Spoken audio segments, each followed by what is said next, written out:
안녕하세요, 시청자 여러분. 오늘은 2026년 5월 하순 한국 사회를 뒤흔들고 있는 주요 이슈들을 종합적으로 살펴보겠습니다. 대통령 이재명 중심의 여권이 외교 언론 민생 선거 전반에서 주도권을 잡아가고 있는 가운데 보수 진영과 일부 언론의 반발, 그리고 민심의 요동이 곳곳에서 감지됩니다. 하나씩 자세히 분석해 보겠습니다. 먼저 현재 대한민국 정치 외교판을 가장 뜨겁게 달구고 있는 이슈는 단연 이재명 대통령의 네타냐후 관련 강경 발언과 그에 따른 초스피드 외교 성과입니다. 지난주 내각회의에서 이재명 대통령은 이스라엘 해군이 국제 수역에서 한국 민간 선박을 정당한 이유 없이 납포하고 승선한 한국인 2명을 구금한 사건을 직접 언급하며 강도 높게 비판했습니다. 그는 국제법과 상식을 정면으로 위반한 행위라며 특히 네타냐후 총리에 대한 국제형사재판 소익 체포영장이 발부된 상황에서 이런 도발적 행동을 하는 것은 스스로를 더욱 고립시키는 자충수라고 직격했습니다. 대통령은 한 발 더 나아가 대한민국 국민 한 명 한 명의 안전은 어떤 외교적 타협의 대상도 될 수 없다는 원칙을 분명히 밝히며 정부의 즉각적인 강경 대응을 지시했습니다. 이 발언이 나오자마자 국민의힘 장동혁 의원을 비롯한 보수 진영은 발끈했습니다. 장동혁 의원은 페이스북과 라디오 인터뷰를 통해 대통령의 경솔한 발언이 한이스라엘 관계를 파탄낼 위기라며 외교를 선동 정치로 이용한다, 현실을 모르는 이념적 접근이라고 맹렬히 공격했습니다. 일부 친보수 유튜브와 종편 방송에서는 이재명이 국제 외교를 망친다, 네타냐후를 자극해 한국인 인질 상황만 악화시킬 뿐이라는 프레임으로 대대적인 비난 공세를 펼쳤습니다. 보수 진영 전체가 이번 사안을 이재명 외교 무능론의 상징으로 삼으려는 듯한 움직임이었습니다. 그러나 발언 다음 날 상황은 완전한 반전 드라마를 연출했습니다. 이스라엘 측이 한국인 2명을 구금시설로 이송조차 하지 않고 즉시 석방한 것입니다. 청와대는 긴급 브리핑을 통해 우리 정부가 국제법 위반을 강력히 지적하고 국민 보호를 최우선으로 엄중 항의한 결과라고 밝혔습니다. 이스라엘 정부는 석방과 동시에 이번 사안이 양국 간 우호 관계에 미칠 부정적 영향을 최소화하고 앞으로도 전략적 파트너십을 지속 발전시켜 나가길 바란다는 공식 입장까지 전달해 왔습니다. 이 과정에서 드러난 몇 가지 이례적인 점들이 주목을 받고 있습니다. 첫째, 이스라엘 측이 이례적으로 빠른 시간 내에 구금시설 이송 생략이라는 유연한 조치를 취했다는 것입니다. 이는 단순한 석방이 아니라 한국 정부의 강경 메시지를 상당 부분 수용했다는 신호로 해석됩니다. 둘째, 이재명 대통령이 직접 네타냐후와 ICC 문제를 언급한 직후 석방이 이뤄졌다는 점에서 대통령의 직설 리더십이 실질적인 외교 레버리지로 작용했다는 평가가 나옵니다. 개인적으로 이번 사건은 이재명 대통령의 외교 스타일이 가장 선명하게 드러난 사례라고 생각합니다. 과거 보수 정권 시절 비슷한 해외 구금 사건이 발생했을 때는 조용한 외교, 신중한 대응이라는 명목으로 국민 피해가 장기화되는 경우가 많았습니다. 국민들은 불안에 떨며 정부의 미온적 태도를 지켜봐야 했죠. 그러나 이재명 대통령은 달랐습니다. 그는 국민 안전을 외교적 계산보다 앞세우고 공개 석상에서 강하게 문제를 제기했습니다. 그 결과는 하루 만에 석방이라는 극적인 성과로 돌아왔습니다. 보수 진영과 일부 친보수 언론이 외교 파탄, 국가적 망신이라고 호들갑을 떨었던 모습은 이제 완전히 코미디가 되었습니다. 그들이 예측한 악화 일로는커녕 오히려 한국 정부의 단호함이 국제사회에서 통했다는 사실이 증명된 셈입니다. 외교는 말과 태도가 아니라 결과로 평가받아야 합니다. 이번 사건은 이재명 정부의 실용적 강경 외교가 실효성을 발휘하고 있다는 강력한 증거로 기록될 것입니다. 더 나아가 이번 일은 단순한 한이스라엘 양자 문제로 끝나지 않습니다. 중동 정세가 극도로 불안정한 가운데 대한민국 대통령이 국제법과 국민보호 원칙을 분명히 밝힌 것은 앞으로 다른 국가들과의 외교에서도 중요한 선례가 될 수 있습니다. 대한민국 국민은 건드리면 안 된다는 메시지가 국제사회에 분명하게 전달된 순간이었습니다. 이재명 대통령의 직설적이고 과감한 리더십이 빛을 발한, 그래서 더 의미 있는 외교 승리였습니다. 두 번째로 주목할 만한 이슈는 언론의 신뢰성과 책임성 문제를 정면으로 드러낸 블룸버그 오보수정 사태입니다. 지난주 김용범 정책실장이 대통령실 브리핑에서 밝힌 경제정책 관련 발언이 국제 언론을 통해 크게 왜곡되는 사건이 발생했습니다. 블룸버그는 초기 보도에서 김 실장의 발언을 초과이익 환수 정책으로 잘못 해석 보도했습니다. 이는 정책의 본질을 심각하게 왜곡한 것이었고 국내 증시와 여론에까지 적지 않은 혼란을 불러일으켰습니다. 그러나 청와대가 즉각 사실 확인을 요구하고 강력히 항의하자 블룸버그는 불과 몇 시간 만에 기사를 수정하고 정정 공지를 게재했습니다. 이 과정에서 블룸버그는 취재 편집 과정에서 발생한 오류라고 인정하며 신속하고 투명하게 대응했습니다. 이재명 대통령은 이 소식을 접한 직후 자신의 SNS와 청와대 브리핑을 통해 블룸버그를 공개적으로 칭찬했습니다. 대통령은 세계적인 언론사로서 사실에 기반한 보도와 빠른 오류 수정은 언론 본연의 품격과 자존심을 지킨 올바른 행동이라며 이런 태도가 바로 진정한 저널리즘의 모범이라고 평가했습니다. 그는 특히 잘못을 인정하고 바로잡는 용기 있는 결정을 환영한다고 덧붙이며 국제 언론의 책임 있는 자세를 높이 샀습니다. 반면 국내 일부 언론의 대응은 극명한 대조를 이뤘습니다. 블룸버그의 초기 오보 기사를 그대로 복사베껴 국민배당이라는 자극적 제목으로 대서특필했던 종편과 보수 성향 매체들은 블룸버그가 기사를 수정한 이후에도 침묵하거나 극히 미온적인 정정 보도를 냈습니다. 일부 매체는 아예 정정 기사조차 내지 않고 온라인에서 이미 퍼진 왜곡된 프레임을 그대로 방치했습니다. 이재명 대통령은 이를 강하게 성토했습니다. 그는 블룸버그는 몇 시간 만에 바로잡았는데 국내 일부 언론은 명백한 오류를 지적받고도 며칠이 지나도록 침묵하거나 형식적인 정정으로 넘어간다며 이는 단순한 실수가 아니라 의도적인 왜곡과 정치적 동기가 작용한 결과라고 직격했습니다. 대통령은 이어 특정 세력에 불리한 사실은 축소 은폐하고 유리한 프레임만 골라 확대 재생산하는 행태는 더 이상 언론이라고 부를 수 없다고 강도 높게 비판했습니다. 이 사건을 통해 우리는 한국 언론계의 구조적 병폐를 다시 한번 뼈저리게 확인하게 됩니다. 해외 주요 매체들은 팩트체크와 오류 수정 시스템이 비교적 투명하게 작동하지만 국내 일부 언론은 정파적 진영 논리에 깊이 갇혀 선택적 보도와 선택적 침묵을 반복합니다. 오보가 정치적으로 유리하다고 판단되면 대대적으로 다루다가 진실이 드러나면 슬그머니 덮어버리는 행태는 이제 너무나 익숙한 패턴이 되었습니다. 개인적으로 이번 블룸버그 사태는 매우 의미심장하다고 생각합니다. 이재명 대통령이 해외 언론의 올바른 자세는 칭찬하면서 동시에 국내 언론의 문제점을 날카롭게 지적한 것은 단순한 감정적 비판이 아닙니다. 이는 한국 언론 생태계 전체에 던지는 강력한 경고이자 자정의 계기를 마련하려는 의도로 보입니다. 진정한 언론 자유는 무제한적인 보도 자유가 아니라 사실에 대한 책임과 공정성을 담보할 때 비로소 빛을 발합니다. 블룸버그가 보여준 신속한 수정은 국제사회에서 언론 신뢰도를 지키는 기본적인 자세입니다.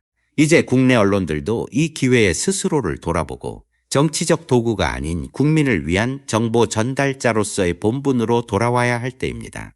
만약 이런 선택적 왜곡과 침묵이 계속된다면 국민들의 언론 불신은 더욱 깊어질 수밖에 없습니다. 이번 사태가 한국 언론계의 반성의 시작이 되기를 바랍니다. 민생 이슈로 넘어가 보겠습니다. 최근 대한민국 소비자 사회를 가장 강하게 뒤흔들고 있는 사건은 단연 스타벅스 코리아의 탱크데이 프로모션 사태입니다. 510발 민주화운동 기념일 당일 스타벅스 코리아가 탱크데이라는 이름의 프로모션을 진행하면서 전국적인 거센 역풍이 일어났습니다. 탱크를 연상시키는 군사적 이미지를 내세운 마케팅이 518의 역사적 아픔과 광주 민주화 운동의 상징성을 정면으로 모독한다는 비판이 폭발적으로 터져 나왔습니다.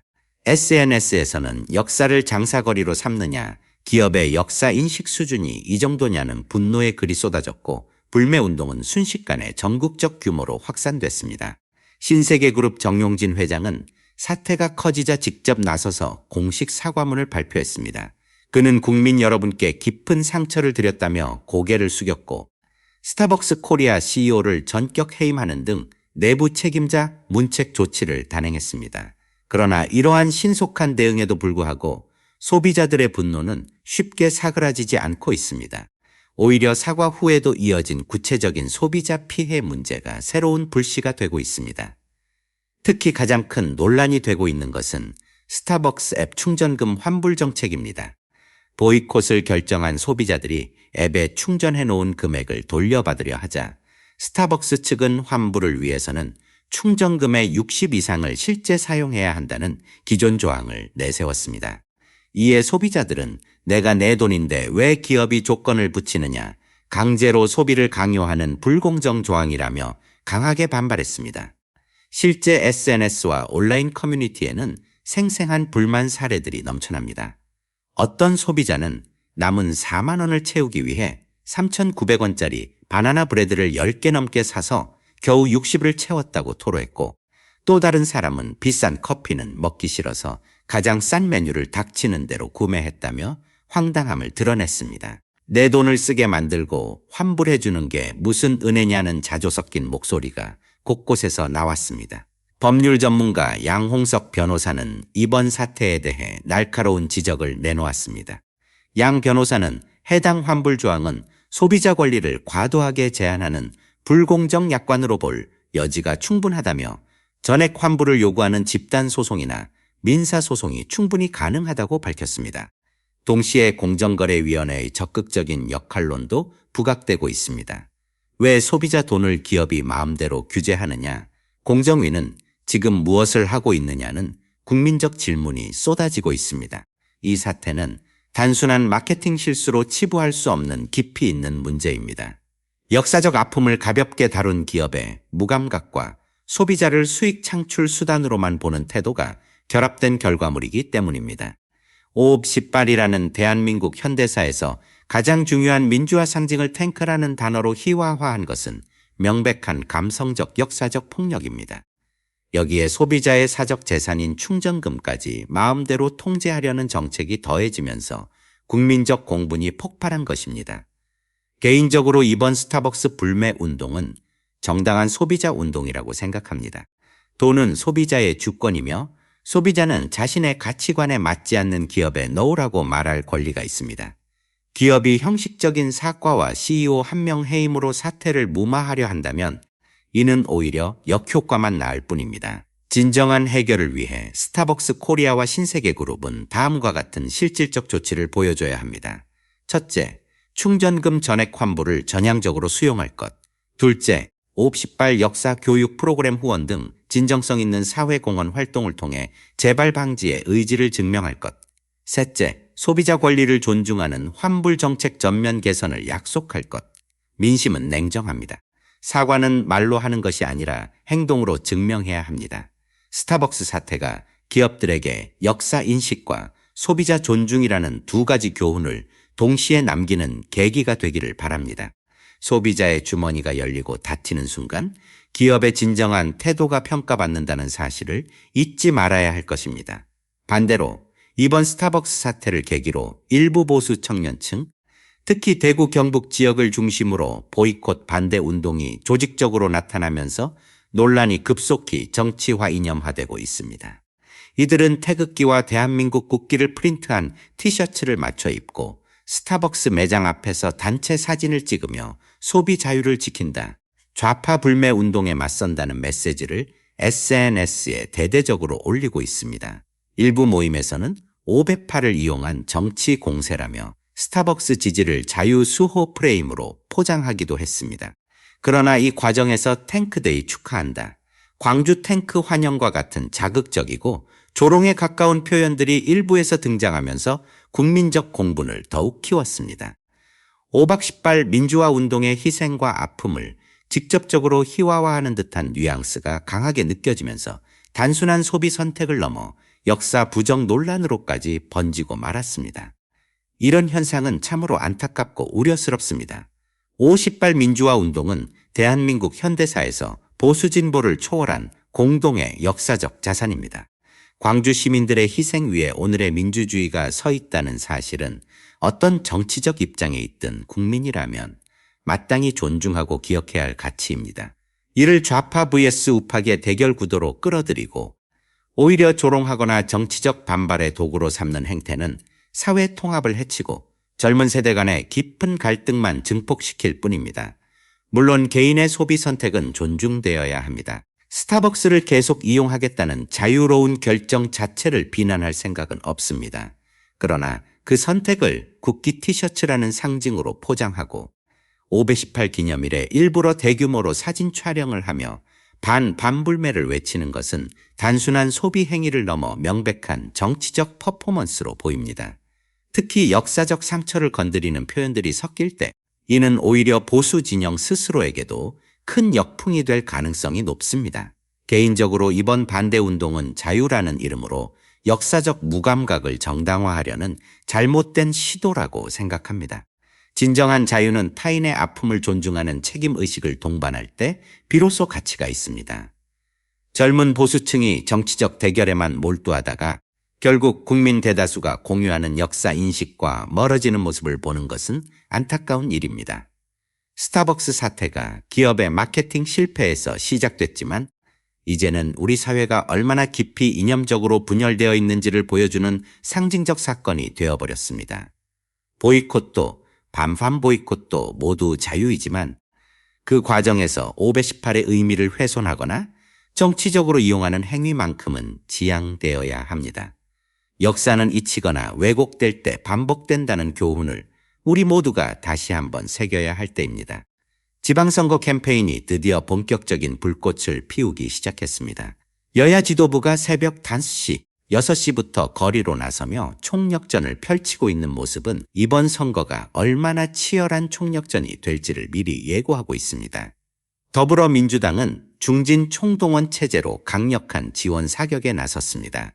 정청래 최고위원은 수도권과 충청을, 한병도 의원은 호남과 강원을, 추미애 전 법무부 장관은 경기 인천 지역을 집중 공략하며 전국을 종횡무진 누비고 있습니다.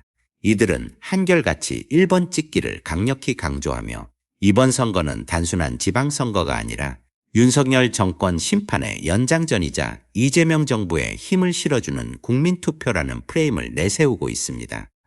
특히 경기 지역에서는 보수 세력을 완전히 퇴치하고 민주당 1번 바람을 일으키자는 구호가 가장 강하게 울려 퍼지고 있습니다. 민주당 지도부는 경기에서 승리하면 전국 승리가 보인다는 전략 아래 대대적인 물량과 인력을 집중 투입하는 모습입니다. 반면 국민의힘은 다소 수세에 몰린 분위기 속에서 총력을 기울이고 있습니다. 장동혁 의원 등 핵심 인사들이 영남과 수도권 일부 지역을 돌며 지원 유세에 나서고 있지만 전체적인 동력은 민주당에 비해 다소 약해 보입니다. 특히 최근 국민의힘 양양자 후보대구 지역으로 추정과 절식 투쟁을 선언했다가 건강 악화로 입원한 사건이 큰 논란이 되고 있습니다. 일부에서는 선거를 앞두고 건강을 담보로 한 정치적 퍼포먼스라며 정치쇼라는 날카로운 비판이 쏟아졌습니다. 절식 후 입원이라는 극단적 선택이 오히려 역효과를 내고 있다는 평가가 지배적입니다. 이번 지방선거는 단순히 단체장과 의원 자리를 놓고 싸우는 선거를 넘어 이재명 정부 출범 이후 첫 번째 국민 심판이라는 상징성이 매우 강합니다. 민주당은 이를 윤석열 정권 완전 심판과 이재명 정부 성공 견인이라는 두 가지 목표로 연결지어 총공세를 펼치고 있으며 국민의힘은 야당 견제와 지역 발전 카드를 들고 반격을 시도하고 있습니다. 개인적으로 이번 선거 캠페인 초반 분위기는 민주당이 상당히 주도권을 잡고 있다고 봅니다. 중진들의 적극적인 현장 행보와 명확한 1번 찍기 메시지는 유권자들에게 강한 동기부여를 주고 있습니다. 반면 국민의힘은 내부적으로도 후보들 간 조율이 매끄럽지 않고 양향자 후보 사례처럼 다소 구시대적인 정치 기법에 의존하는 모습이 아쉽게 느껴집니다. 지방선거는 국민의 일상과 가장 가까운 선거입니다. 이제부터 본격화될 치열한 유세전 속에서 유권자들은 과연 어느 쪽이 지역 발전과 나라의 미래를 위해 더 진정성 있는 선택을 제시하는지 냉정하게 판단하게 될 것입니다. 평택 지역은 이번 지방선거에서 가장 뜨거운 격전지로 떠오르고 있습니다. 단순한 여야 대결을 넘어선 초박빙 블러드바스 양상을 보이며 정치권 안팎에 관심이 집중되고 있습니다. 여기서 핵심은 누가 더 많은 민주당 표를 끌어오느냐입니다. 기존 당 조직력 대결을 넘어 민주당 지지층의 결집력과 이탈 여부가 승패를 가르는 최대 변수가 됐습니다. 평택은 군부대와 산업단지가 밀집해 있어 보수 성향 유권자도 적지 않지만 동시에 젊은 층과 노동자 표가 상당한 전략적 요충지입니다. 때문에 민주당 내부에서도 평택을 제대로 장악해야 경기 전체와 전국 판세에 승리 기운을 불어넣을 수 있다는 판단 아래 총력을 기울이고 있습니다. 특히 눈에 띄는 것은 조국 혁신당 대표의 적극적 행보입니다. 조국 대표는 평택 지역 민주당 후보 지원 유세에 직접 나서 대형 배너를 걸고 민주진보 진영의 강력한 연대를 상징적으로 강조했습니다. 함께 이겨내자는 메시지와 함께 현수막을 내걸며 명확한 연합전선을 구축하는 모습은 이번 선거에서 진보 진영의 결속력을 보여주는 대표적 장면으로 평가받고 있습니다. 이에 맞서는 국민의힘 김용남 후보는 중앙당의 중진 의원들을 대거 불러 모아 강력한 지원 사격을 받고 있습니다. 김 후보는 평택은 지역 발전을 최우선으로 하는 실용 후보를 내세우며 조국 대표의 연대 이미지를 외부 세력의 간섭으로 규정하고 강하게 반발하고 있습니다. 중앙 의원들의 잇따른 지원 유세와 조직 동원이 이어지면서 평택은 사실상 여야 총력전의 상징적 전장이 되었습니다. 이곳 평택의 결과는 단순한 한 지역의 승패를 넘어 전체 선거 판세에 강력한 상징적 의미를 가질 전망입니다. 만약 민주당 후보가 큰 표차로 승리한다면 이는 이재명 정부에 대한 강력한 지지로 해석되며 전국적인 1번 바람을 가속화할 가능성이 큽니다. 반대로 국민의힘이 예상외로 선전하거나 승리할 경우 보수 진영에 반전의 모멘텀을 제공하고 이재명 정부 견제론에 힘을 실어줄 수 있습니다. 개인적으로 평택은 이번 선거의 바로미터가 될 가능성이 매우 높다고 봅니다. 조국 대표의 적극적인 연대 전략과 김용남 후보의 중앙 지원 방어전이 맞붙은 이곳에서 나오는 결과는 단순한 지역 민심이 아니라 대한민국 정치의 현재 온도를 가장 정확하게 보여주는 지표가 될 것입니다. 평택 시민들의 선택이 향후 대한민국 정치 지형에 적지 않은 영향을 미칠 것으로 기대됩니다. 이제 진짜 승부가 시작됐습니다. 가장 큰 관심을 모으고 있는 격전지는 단연 전북입니다. 민주당 이원택 후보와 무소속 김관영 후보의 초박빙 승부가 펼쳐지며 전북 정치의 미래를 넘어 민주당 전체의 권력 지형까지 흔들 수 있는 빅매치로 주목받고 있습니다. 최근 여론조사에서 김관영 후보가 근소한 우위를 보이고 있다는 결과가 나오면서 긴장감은 더욱 고조되고 있습니다. 전북은 전통적으로 민주당의 강세 지역이지만 이번 선거에서는 현역 무소속 후보인 김관영의 조직력과 지역 기반이 민주당 공천 후보를 강하게 위협하고 있습니다. 사실상 민주당 내전 성격이 강한 이번 대결은 단순한 단체장 선거를 넘어 당내 세력 판도를 가늠하는 중요한 바로미터가 되고 있습니다. 이원택 후보 측은 공세의 날을 세우고 있습니다. 특히 전북에서 크게 논란이 됐던 잼버리 대회 인사 문제와 행정 무능을 집중적으로 파고들며 과거 책임 있는 인물이 또다시 도전하는 것은 지역 발전에 역행하는 것이라고 강하게 비판하고 있습니다. 민주당 조직 전체가 총동원되어 이원택 후보를 지원하며 전북을 민주당의 확고한 텃밭으로 지켜내자는 메시지를 내세우고 있습니다. 반면 김관영 후보 측은 날카로운 반격을 펼치고 있습니다. 정청 내 권력 견제를 핵심 슬로건으로 내걸고 민주당 내 특정 세력의 독주를 막고 진정한 견제와 균형을 만들겠다는 프레임을 강조하고 있습니다. 이는 당내 비주류와 일부 중도층에게 상당한 호응을 얻고 있다는 평가입니다. 그러나 선거 막판 들어 민주당은 김관영 후보 측에 강력한 의혹을 제기하며 공세 수위를 높였습니다. 민주당은 김관영 측이 금품을 살포하고 있으며 민주당 당원 명단 11만 명을 불법적으로 유출해 조직적으로 활용하고 있다고 주장하며 검찰과 경찰에 긴급 수사를 촉구했습니다. 김관영 측은 이러한 의혹을 강하게 부인하며 네거티브 공세라고 반박하고 있어 선거가 막바지로 갈수록 혼탁 양상이 더욱 심화되고 있습니다. 이번 전북 선거 결과는 단순히 한 지역의 승패를 넘어 향후 민주당 내 리더십 경쟁과 당권 구도에 매우 큰 영향을 미칠 전망입니다. 만약 이원택 후보가 승리한다면 민주당 주류 세력의 힘이 더욱 공고해지겠지만 김관영 후보가 승리할 경우 당내 반주류 연대의 모멘텀이 생기며 2027년 전당대회와 향후 공천 권력 판도에 지각 변동이 일어날 가능성이 높습니다. 개인적으로 전북 대결은 이번 지방선거에서 가장 의미심장한 한판으로 평가됩니다. 전통적 강세 지역에서 민주당 후보가 무소속 후보에게 고전하는 모습 자체가 당내 긴장감을 상징적으로 보여주고 있기 때문입니다. 또한 금품 명단 유출 의혹처럼 선거의 공정성 문제까지 불거지면서 단순한 지역 선거를 넘어 민주당의 자정 능력까지 테스트받는 무대가 되고 있습니다. 전북 민심의 선택이 대한민국 정치의 다음 장을 어떻게 열어갈지 귀추가 매우 주목됩니다. 종합해보자면 2026년 5월 하순 현재 대한민국 정치사회 판세는 이재명 정부 출범 초기의 성과와 갈등이 동시에 폭발하는 매우 역동적인 국면에 들어섰습니다.